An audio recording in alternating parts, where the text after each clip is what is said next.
So we're gonna start. I'm gonna start with the chicken stock. I start with just, your regular, they call it mirepoix of vegetables. These are your aromatics. These are your kind of your building blocks of flavor. So I have some carrots. I leave the skin on, just scrub them, wash them really, really well. And for this size pot, I'm gonna cut them in thirds here and just throw them in.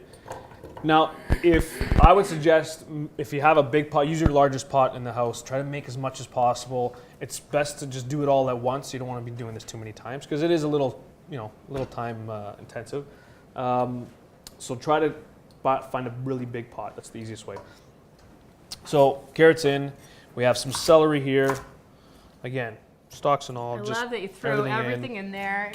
You don't have to be a chef and know how to chop everything really pretty. You're just rough chop and throw it into the pot. Absolutely.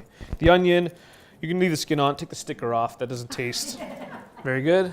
No nutrition in the stickers, nope. Unfortunately. And again, you can wash the outside really well. I'm just going to peel it off. Sometimes there's dirt on the outside. And that can go in. Any sort of aromatic vegetables. Sometimes I like to add fennel. Like if you have the tops of fennel stalks, it goes really, really well in here. Gives it a really nice flavor. Most vegetables work. The only things that I avoid is anything starchy. Just starchy vegetables, you don't want to thicken up that stock or soup. So if you threw in some of your squash, for example. Yeah, probably save it for the soup part, but not for the stock part. So just big chunks, gonna go right in there. That would go in there too, but I'm gonna move on. So the vegetables are in. I like adding a little bit of tomato paste. That's just to give it a little bit more flavor, a little bit of savoriness to it, and a little bit of color as well. That's completely up to you. So about a tablespoon. That's my known as secret. So. Does she know you're sharing all of her secrets with us today? I doubt I don't even think she has a computer, so I don't know if she's watching. But so that goes in, and then what I want to do is saute it a little bit. I want to get a little bit of color. I know some people just add water like right at the beginning. I like to develop some character. You want this to be flavorful. The more flavor you can get from your ingredients, the less salt you're going to need afterward. So if you have leftover bones, even chicken wings work great. You just cut them in half, throw them in. Because I didn't roast a chicken ahead of time, and you might be in that same scenario where, I don't have leftover chicken. I want chicken for my stock and for my soup later on. I just have a whole chicken. So I'm actually gonna add the whole chicken. You can get your butcher to cut it in half. It just fits a little better. I'll put that there. Nice. So washed dry very well. And then that's gonna go right inside the pot. Like I said, a bigger pot is better, but that's gonna go right in. And your bones, or if you just had bones or chicken wings, that would go in there as well. And again, just let that saute for a little bit. So the chicken goes in. Now, if you wanted a really dark stock, a little rich stock, you can roast your bones ahead of time. So just place them in a hot oven about 400 degrees and roast them and then add them. It'll just give you a darker stock. But this is, saves you a little bit of time, and it still has really, really nice flavor. And then my herbs. So I have some parsley and some thyme. I like to just tie them up with a little butcher's twine so I can find them after. That goes in. Not chewing on twigs after. Yeah. We're going to strain it all at the end anyways, but it's nice to do that ahead of time. Bay leaf, delicious, fragrant. That goes in. And garlic, the whole head, just cut it in half, and that's going to go in as well. A little bit of salt on top, and you can add at the end again, and then just carefully cover it with water, and that's it. So we're going to bring that to a simmer, and then as soon as it starts, you see small bubbles, and this is really important. You don't want it to be vigorously bubbling. You want small bubbles, so about medium heat is usually my ideal spot, and let that simmer for about an hour and 20 minutes. Just until you can find the meat falling off the chicken pretty well. Take the chicken out, let it cool, take all the meat off, and then put the bones back in. Or if it was just the bones, then you could just leave it. But if you add the whole chicken, take the meat off, put the bones back in, and let it go for about 3 to 4 hours. You know it's ready when the bones start to break apart. Another key thing when you're making any sort of stock, veg stock, chicken stock, is the type of water is pretty important. Don't use the bottled waters, the prepackaged bottled waters. That water goes through a process, a cleaning process. You can taste it in the stock. It actually ruins it. No way. Yeah. So one thing I've learned, is use tap water is fine, or if you have a filtered water, use that as well. But don't use bottled water. Or carbonated. Or carbonated water. No, we're not making soda. Yes. Question.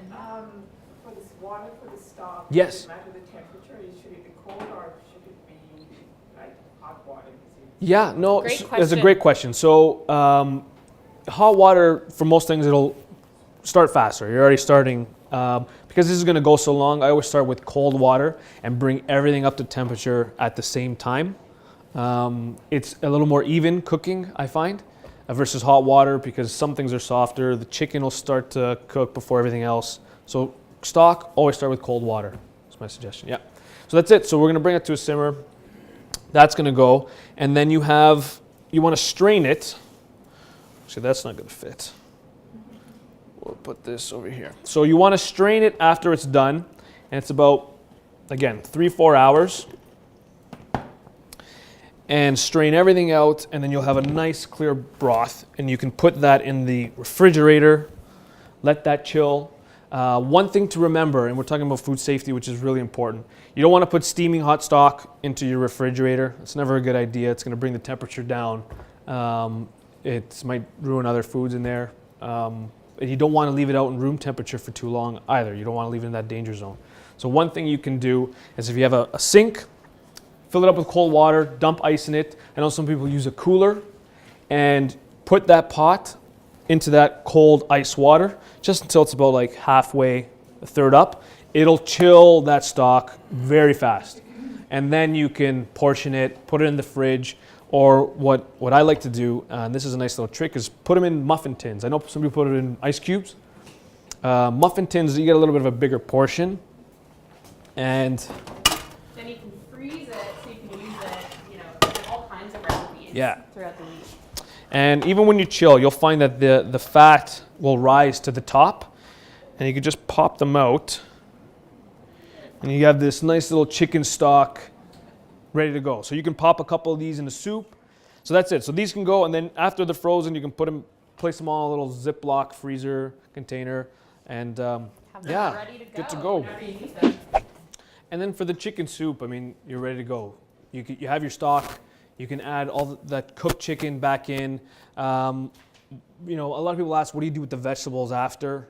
You can chop those up and you can blend it, or you can put it in the soup as well. You'll find if you try those vegetables, most of the flavor will actually be gone. They don't taste like much because it's actually all in the broth at this point. But what are you getting if you keep those vegetables in? Yes, Fiber. very, very That's good, right. yes. That's what's left behind. So if you do want that fiber, then definitely chop up those veggies and you can keep them in the soup. Yeah, so chop them, put in the soup, and then I like to add some fresh veggies as well, just to get some of that flavor. Then you can add, beans if you wanted some more fiber. You Some can nice add egg lentils, noodles egg for your noodles. chicken noodle soup. We added some. I like Swiss chard and greens.